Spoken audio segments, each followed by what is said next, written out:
चला प्रेक्षक हो, आपण इथे बनवणार आहे पावभाजी. पावभाजी म्हटलं की सगळ्यांच्या तोंडाला पाणी येणार. पावभाजी बनवण्यासाठी आपण इथे अर्धा किलो फ्लावर घेतला आहे, एक बीट घेतला आहे, माझ्याकडे होतं तर बीट ऑप्शनल आहे. वाटाणे घेतले आहे, बटाटे घेतले आहे 3 ते 4, त्याच्या शिट्ट्या करून घ्यायच्या आहे 4 ते 5. इथे फोडणीसाठी आपण 3 टमाटे, 1 शिमला मिरची, 3 कांदे, 4 ते 5 लसणाच्या पाकळ्या, अद्रक आणि खोबरे घेतलेले आहे. खोबऱ्याचं आपण मिश्रण तयार करून घेणार आहोत. मिक्सरच्या भांड्यामध्ये खोबरं, लसण, कढीपत्त्याची पाने, अद्रक, 1 कांदा घालून घेतलेला आहे. त्यानंतर हे मिश्रण सगळं मिक्सरला फिरवून घ्यायचे आहे. मिश्रण तयार आहे.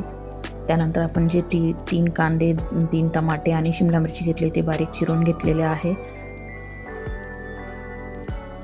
आपल्या ज्या व्हेजिटेबल्स आहेत त्या उकडून झालेल्या आहे, ते मॅश करून घ्यायचे आहे.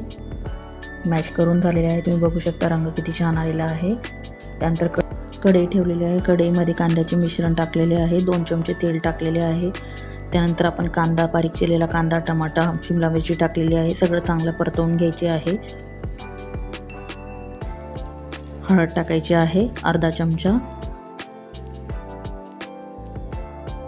अर्धा चमचा काळा मसाला टाकून घेऊया. नंतर लाल तिखट टाकून घेऊया. लाल तिखट आहे हे काश्मीरी लाल मिरची टाकून घेऊया लाल रंग येण्यासाठी.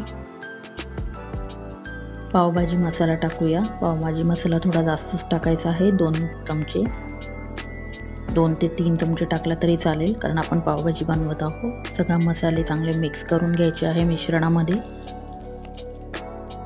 त्यानंतर आपण जे उकडलेले व्हेजिटेबल्स आहे त्याचं पाणी टाकून घेऊया.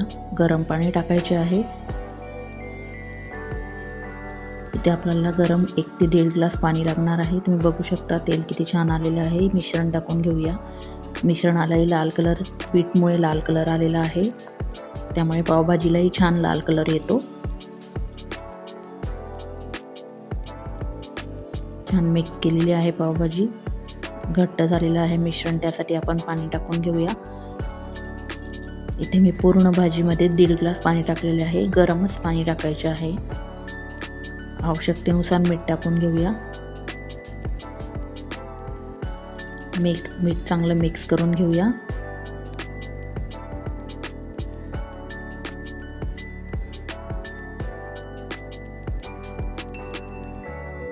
तुम्ही बघू शकता चांगला उकळ आलेला आहे. चला तर मग तयार आहे आपली पावभाजी. बारीक चिरलेला कांदा आणि कोथिंबीर टाकून सर्व करूया.